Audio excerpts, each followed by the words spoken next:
Hello, I hope you're doing good. So let's dive right into the design. Select the front face and then create a sketch right there on the front face. The first thing that we want to do is project the geometry of the face so that we can have a profile to work with. Then the next thing that you want to do is actually offset the profile by 5 millimeters and then strike A on your keyboard to do the extrusion. And then we will adjust these parameters, so here and there, and then we will actually work on the tapering because we need some taper. And then turn this baby around so that we can do the same thing on the face that on the back side. So create a sketch on the face, on the back side's face. I mean the face that looks the other way. Jesus Christ, what does that even mean? So offset the geometry again by the same with the same dimension, 5 millimeters, and then strike A on your keyboard to do the extrusion, and then we do some particular minor edits. That's the tapering, which when you hover your mouse on that particular feature, it can take you right next to the editing the feature, whereby we can adjust the tapering.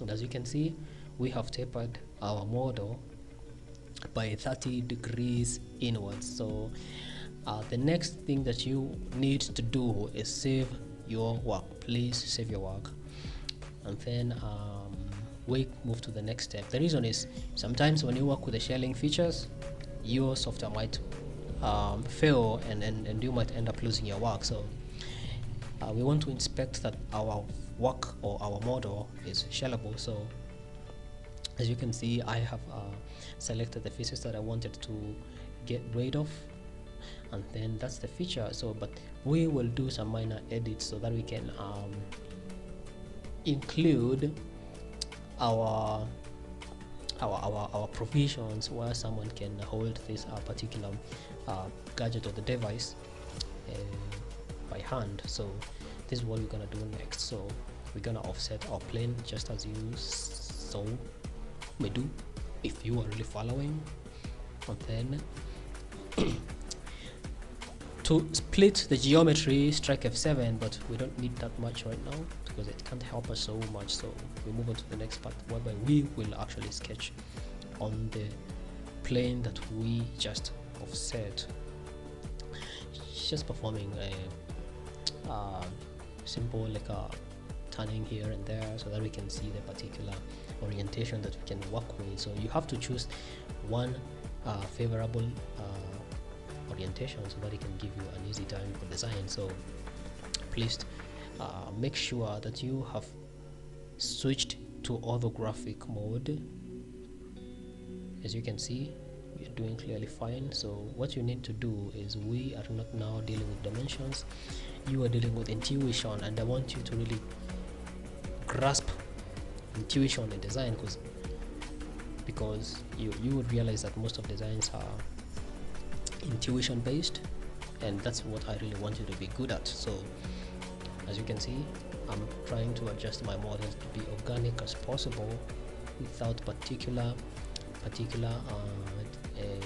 dimensions. If you know that the human finger or the human hand rather got these particular dimensions, that's what we can work with.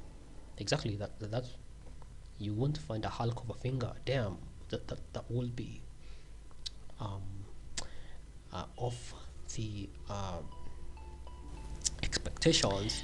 Okay, so click on the vertices and dragging them one by one to adjust the position to the most desirable one. Okay, so I want you to keep using your intuition. It's one amazing gift that you have that you can actually exploit in designs. Just adjust your, feel free to move your model freely, adjusting the positions and the points, the lines, the vertices, and then we want to perform a sweep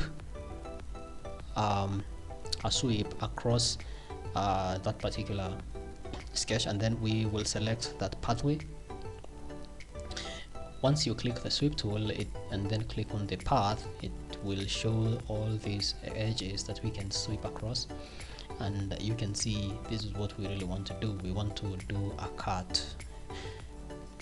Please make sure that you have selected cut tool, and that's what we have. So you see how we have this plane that boring to look at, so we want to disable its visibility. So just look around. This is where you can just insert your fingers while you want to lift this particular device. Let me call it a product, actually not a device, but it's just made of several devices, so you understand that. Be free to do the fillets. As you can see, adjust their dimensions. If you haven't achieved this shape, simply do a rewind, and with time you just be good with working with organic dimensioning. It's a handsome tactic when it comes to these forms of design, where you don't have to constrain yourself with tight dimensioning. So on to the next part, we will be performing a mirror exercise. So we will select the mirror icon, select our geometry, and then select our mirror plane from the origin tab, a folder. And you can see I selected one feature at a time. If you select all of them, there might be a probability of an error, so to minimize this chance, just move one feature at a time, from the basic shape to the next feature until you've mirrored all the features. Optionally, you can choose to perform a simple exercises, like a simple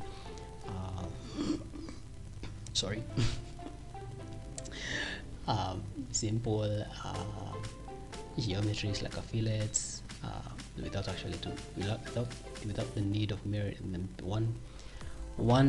One advantage of doing this is because you can alter them individually when it comes to minor edits in the future. So let's look at how our baby looks like. Okay, set it in the home position. So there we have it for today. Meet you in the next episode. Thank you. Have a nice design time.